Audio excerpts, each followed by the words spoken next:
Frag Radio.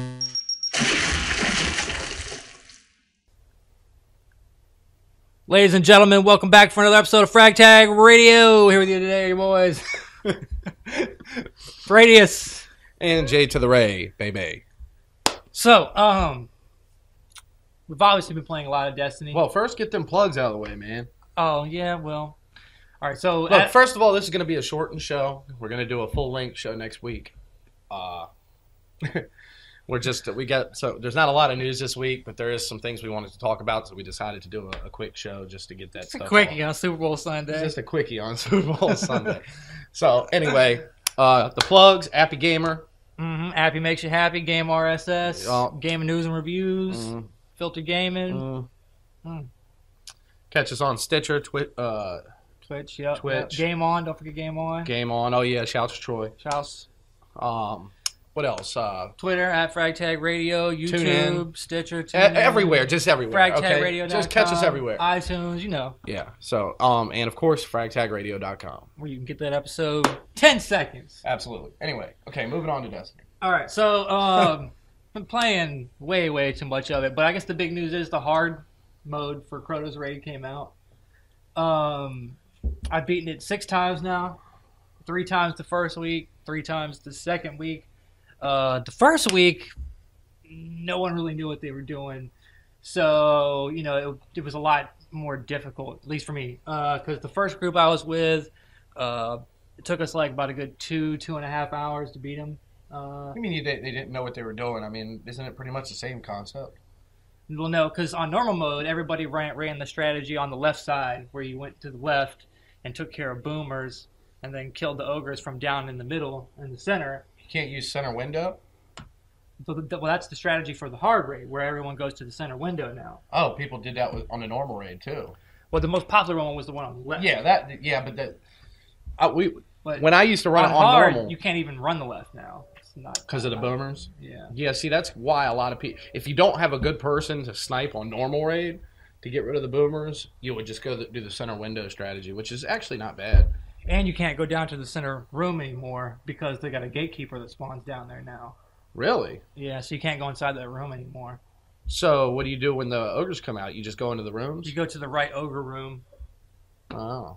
No, it's like the tower where the boomers are, and then underneath is the room where the ogres spawn. Yeah. So everybody goes to the right ogre room, and you jump on top of the doorways in there, and then as soon as the ogre comes out underneath of you, everybody just spams it with rockets, grenades, and he dies like almost instantly. Wow. Then you kill the other ogre from inside that room, because there's a barrier right outside the doorway. Right. So you just jump up and shoot at him, and then he goes down pretty quick too.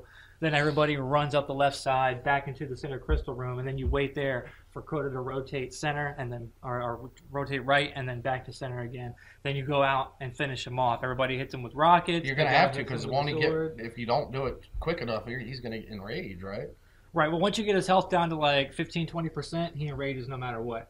Yeah. Oh, in hard mode. Yeah. So. So what you do is after ogres, that third sword is the one you're supposed to kill him on. You down him with the rockets, the guy starts hitting him with the sword, and that's when he enrages. And when he enrages, you don't even worry about the oversoul at all. You just immediately start hitting him with rockets again to down him again one last time, and then the dude finishes him off with the sword before the oversoul explodes. Yeah. And that's pretty much how it rolls in hard mode. Doesn't sound too bad, I guess. No. Like I said, the first week it was a little more of a pain in the ass, and not everybody knew exactly what they were doing. But this week, I beat it 3 times Tuesday morning. Quick, I think it was like second or third try with every group I did. Right.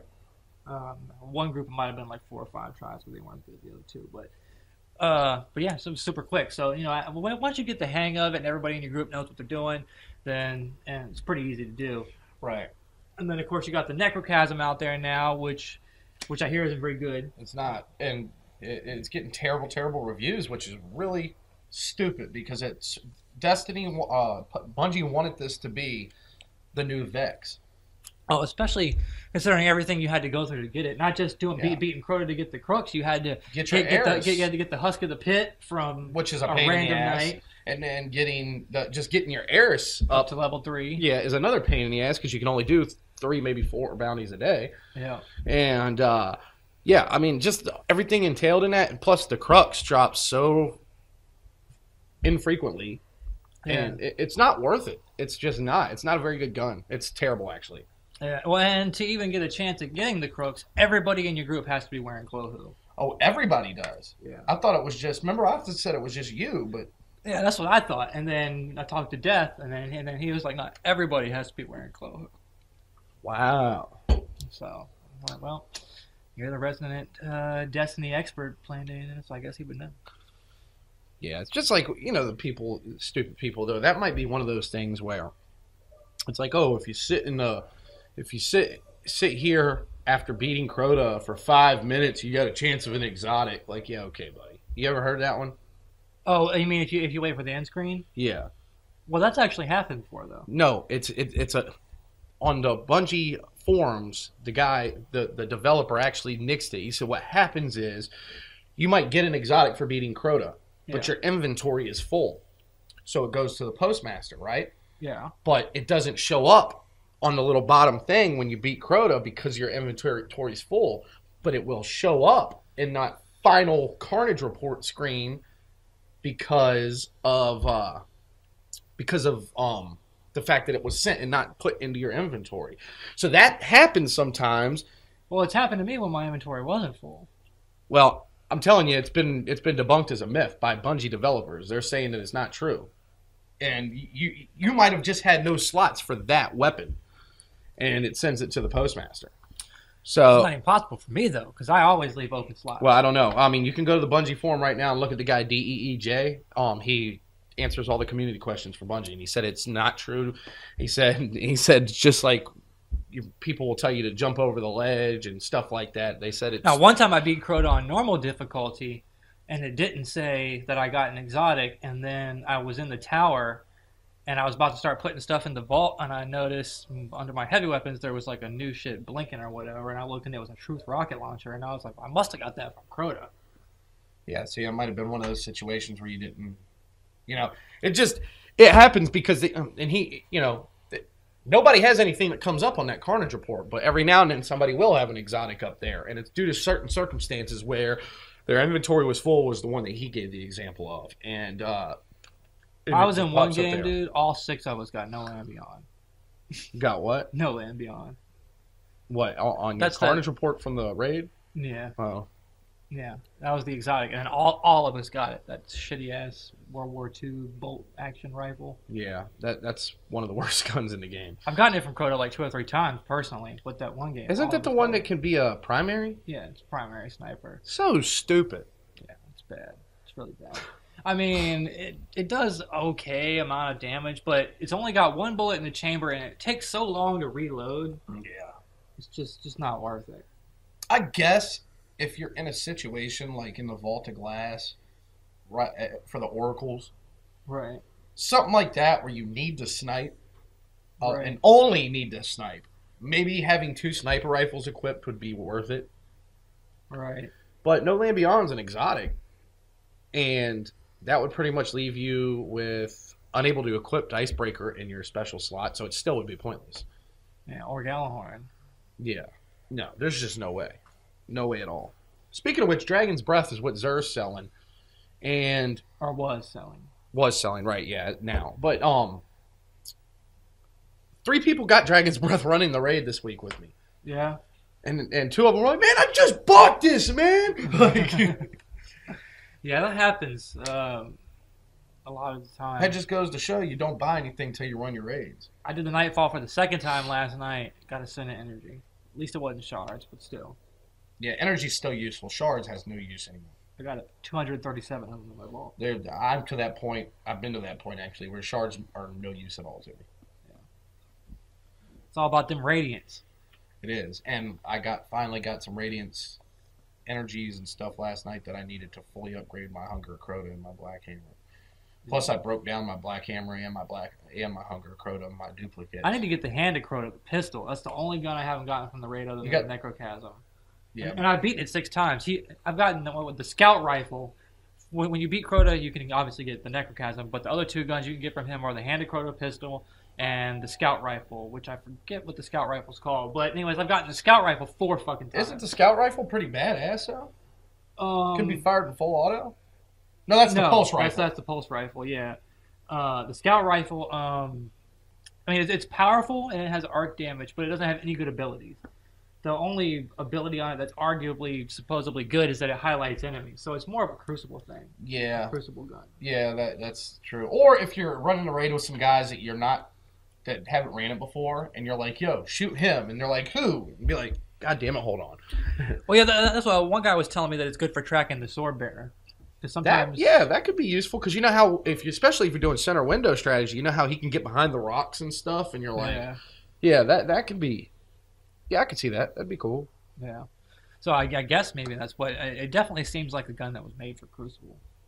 No doubt.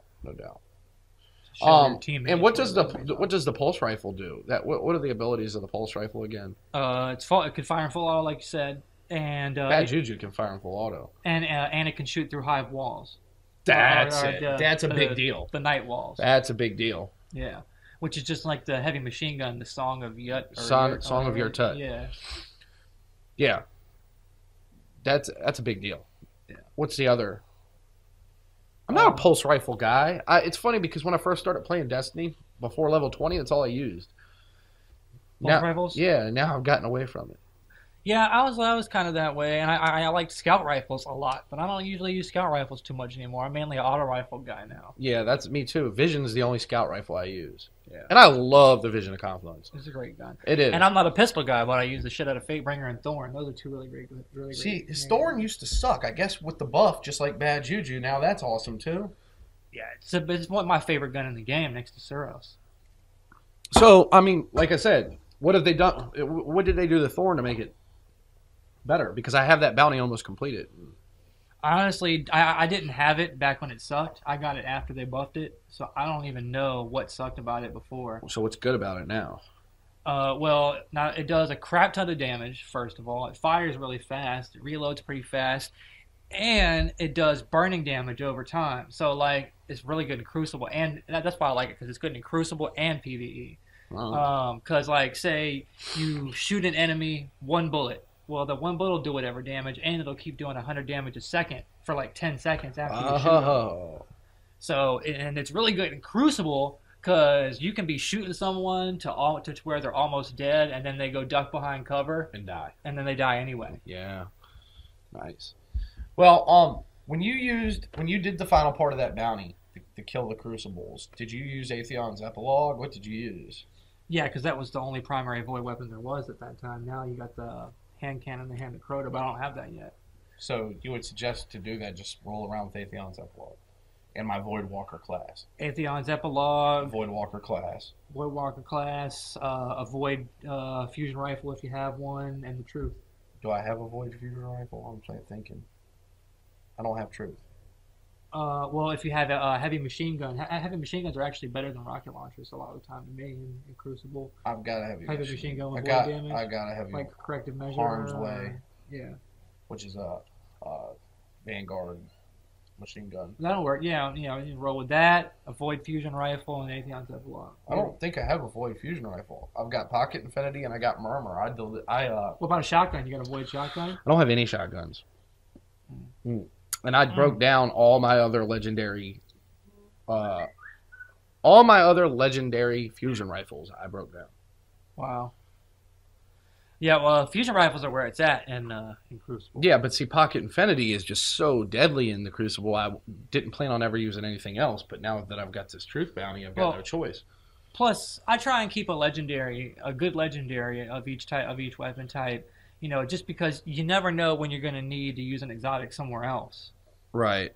Like when you're not, when you're going to need to use Suros or Red Death or Galahorn. Right, but I had Murmur, and I was like, okay, I got Arc and Solar here. So all I really need is Void. And I was hoping to get another weapon, because Plan C is not Void. Plan C is Solar. Arc. Okay, what is a decent freaking Void? There is no exotic fusion rifle with Void. Doesn't have to be exotic. I mean, Legendary. The new one, the new Monarchy one's really good. That's the one that I've been using. Which one is that? I don't remember what it's I called. have to check it out because I got my new Monarchy leveled up now. Yeah. I did do Monarchy before Dead Orbit and Future War Cult, so that one I can actually buy. And I did it specifically for the Vanquisher. Yeah, well, that's the main reason I leveled up New Monarchy was to get the Vanquisher 8. Yep. Because before the DLC, I'd never even bothered with any of the other factions other than Dead Orbit. Mm-hmm. And there's nothing really good in Dead Orbit. Not now, no. Back before the DLC, they had a good weapon that I bought. But when the new DLC came out, they changed all the weapons. I know, just like Shadow Price doesn't exist anymore. That was the best auto rifle. I know! It's bullshit! I wish I could have another one of those. And the Zombie Apocalypse heavy machine gun, I still use that to this day, even though it only has a max of 300 damage. It's a great heavy machine gun. Well, yeah, it's like Division. Division's only got a max 300 damage, but it's still one of the best guns. I love that gun. Yeah. Because I always think about it, I'm like, well, is that 331, because Division being able to fire in full auto with its stability all the way up and just being able to pop off headshots so easily. Yeah, well, I think the only time the fact that extra 31 damage matters Hard raid is on enemies over level 30. Yeah. So.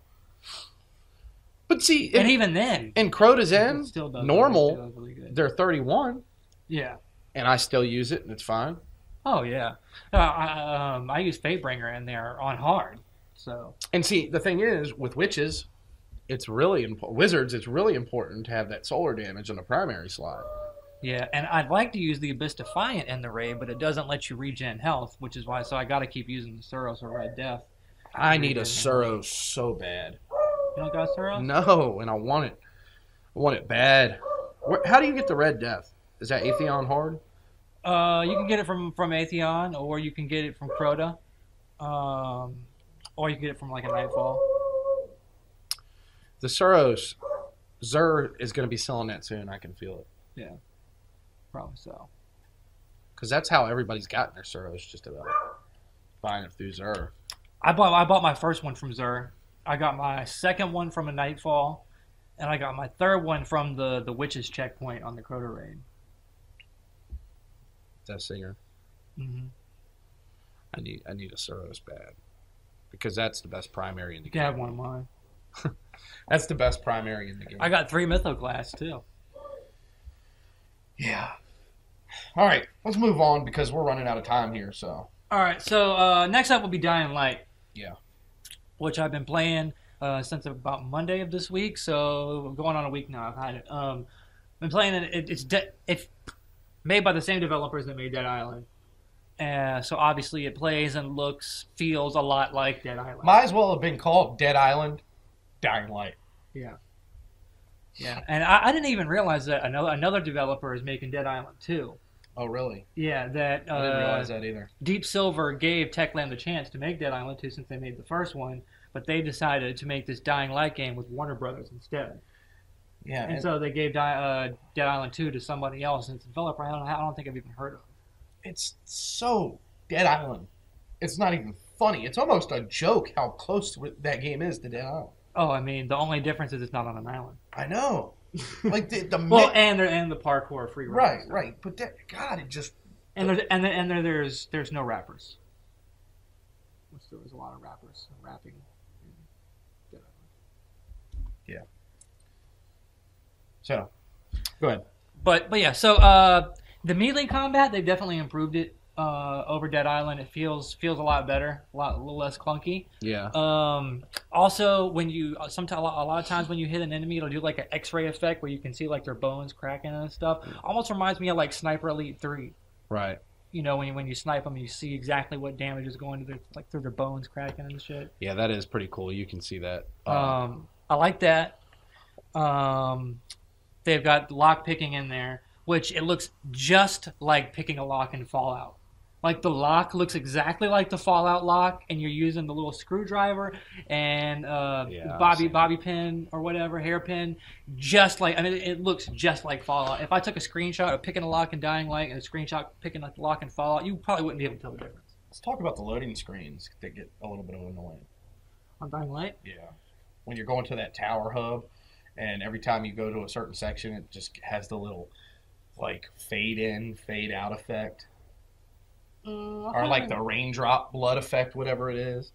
I haven't had too much of a problem with the loading. I mean, that's something that I've heard is a problem. That's whenever you go through like a new area, you hold X to enter this area, then it'll go to a loading screen, and your character will like talk about where you are in the game. Right. At that point, and then usually by the time he's done talking, it'll say press A, and then you press A, and then boom, you're back. I was talking mainly from the tower hub, like the main central place where the shops and everything are. Yeah. And every time you go up that elevator, down that elevator, it's like, and it just seems like it takes forever. Oh well, yeah, I haven't noticed. I don't know. It might be since I have all my games on the external hard drive instead of the internal. Could be. I don't know. It could make a difference. But anyway, go on, because we're down to about 15 minutes. As far as the co-op, I played a little bit of the co-op with Def. Not a lot, maybe about 20, 30 minutes. Pretty much just long enough to dupe some weapons for him and get the hell out of there. But, well, that's another thing. There's a dupe glitch in there where there's an ability that lets you throw your melee weapons. And so you unlock that perk, and then what you do is you throw your weapon, and as soon as you let go of the weapon, you pause to bring up the inventory and then drop that same weapon. Right. And then there will be two weapons on the ground, the one you threw and the one you dropped, and that's how you dupe weapons. And then you can just do that over and over and over, and then pick them all up, take them to the shop, sell them all for whatever, and then come back and do it. I mean, I've got like almost $1 million. Nothing like cheese. Nothing like it. I love good cheese. So I guess we'll talk more about Dying Light next week after your reviews. Well, your reviews posted now. Yeah, the written review's on the site now. You can go ahead and look at it. I think they took a lot of ideas from like Left 4 Dead too, because there are a lot of different types of zombies, and they kind of remind me of the Left 4 Dead zombies, like the Spitter. Right. They have a zombie that's just like the Spitter from Left 4 Dead. They've got one that's kind of like the Jockey. He's really nimble and agile, and he's even like hunched over like the Jockey. Real quick, there's also a little trick to where you can get your agility all the way up for Dying Light. When it turns dark, you go to the safe zone. Okay, you throw one of those little fireworks out, and of course, at nighttime, the zombies turn into something else. Yeah. You throw out one of those things, and you come out of the safe zone just a little bit. Yeah. And they come up, they hear the fireworks, they come up to you, and then they start chasing you. You just back up into the safe zone, and it says pursuit evaded. Yeah. And your agility, you just do that over and over and over and over again, and your agility just keeps on climbing. So, yeah. Another little trick. Yeah. Anyway. And when you die, it takes away survivor points, and it seems like it takes more and more points the more you die, which is really annoying. Gotta love being annoying. Now, thankfully, you can't go backwards in level, so you're only impeding your progress to making it to the next level of your survival level, but still, it slows things sometimes if you're having difficulty. Well. But I like the story better than Dead Island's. Some of the characters are actually halfway interesting, whereas in Dead Island, I think I pretty much gave a shit less about them. There's no cars or driving in Dying Light like there was in Dead Island, so that's kind of different. Yeah, you don't really need to the way you park. With the free running, yeah. But, it's a good zombie game. Like I said, we'll talk about it a little more extensively next week once I've had a chance to really dive into the co-op, because I haven't really played more than like 15 minutes of that. And I also want to check out the Be the Zombie mode, which was originally supposed to be a pre-order bonus, but then everybody made a big stink about it, so they're like, all right, we'll just give it to everybody for free. Yeah. So, yeah, we'll talk about that as well. And real quick, Omen on Killer Instinct. Haven't had a chance to check him out yet, which I'm very surprised about. The Herald of Gargos. He's like a see-through dude. This is actually the character that possessed Shadow Jago. And that's where Shadow Jago came from. Jago was possessed by this dude, Omen. And that was Shadow Jago with Omen inside him. Hold on a second. Is Omen... Okay. Does Omen have... Because... I heard they were going to give everybody a character while they were waiting for the new one to be developed. Right. Is that Omen? Omen's out now. I know he's the free character for this week. I don't know if he's like free for everybody forever. Does he have a moveset similar to another character? That's hard to say. It didn't seem... he's got this... He's really fast. Probably the fastest character in the game. I think he's even faster than Orchid and... I don't think Omen was intended to be a character. I think it was just something that they gave everybody. Now that I think about it. Because it's taken so long to get the next character out. He's a character. Well, yeah, he is now, but I don't think he was intended to be because of. He's got bio and everything. I thought he was supposed to be similar to Shadow Jago, whereas he mimics another person's skill set. It's not like a Shang Tsung or anything. He's definitely got his own moves. He's got this one kick. I mean, like Shadow Jago is Jago. Yeah. All his moves and stuff. You know what I mean? But a shadow version of it. I thought that's what Omen was supposed to be. He's got his own set of moves. Like I said, he's got this one kick that reminds me of Chun-Li's lightning kick from Street Fighter. Right. Where he kicks you like really fast, up, down, up, down, up, down, up, down. And then his jump, he like uses his wings to like slice at you. Huh. And then he's also, everybody has a shadow meter with 2 blocks where you can do 2 shadow moves. Well, his is broken out into 3. So you can actually do 3 shadow moves with him in a row. Huh. There's a couple other differences. He can do a really sweet kick to trip people. So he has his own character spot on the character selection screen. He has his own slot. Mm-hmm. Oh, okay. He has his own bio too. Oh, well, maybe they decided to make him a full-fledged character because I'm pretty sure he was the one that. Well, there's outlines for the next 3 characters, and if you look at them really close, the next one I think is a good. The next one's called Golem. And if you look at his outline, he looks like a freaking golem. The outline does. Not Gargos? Nope. And then there's 2 other outlines. One of them almost looks like Kon Ra's outline, but it's obviously not Kon Ra. Well, we know Cinder's one of them. We already know that. And then, well, he must be the last character. Because there's 4 more characters coming. The last one just says coming soon. It doesn't even show an outline. That must be the one that's Cinder. Yeah, they've already teased Cinder, so we know he's one of them. Because next is Golem. Then after Golem is a dude. His outline looks like a samurai dude. Huh. He's got like the samurai like spear thing and like the Ninja Turtle mask thing floating out. And then Matt was speculating earlier because I was showing him that and asking what he thought it was. He said he thinks that's Tusk. It is Tusk. It is Tusk. It is. It's already been teased. It is Tusk. So Tusk. I was trying to think of who the other one was with Cinder because they've already basically announced 2 of them. Yeah. So. And then the other outline looks like Kon Ra's outline, but it's not Kon Ra. So I don't know who that is. So it would be Golem, Tusk, Cinder, and somebody else. Right. We don't know who the other one is. No. I'll do some research because I think I should know. And they still haven't added our arcade mode for the season 2 characters. I don't think they will until I think they're going to wait for them all to come out and do it. Yeah. Sucks, but I wish they would do it one at a time. I know. Then I'd be more likely to actually play all of them. Yeah. You know. Well, if they're going to release them all at once, I'll probably just play one. Yeah, I know. That's the way it goes. See what it's like. Anyway, so. But yeah, so I think it's been a pretty great episode. Pretty quick episode. We'll have a full-fledged episode next week, though. This was just something just to get some stuff out there. Just a Super Bowl Sunday quickie. Yep. Probably going to get back on Destiny. Maybe run the raid. Yep. We'll catch y'all next time. Peace. Frag Radio.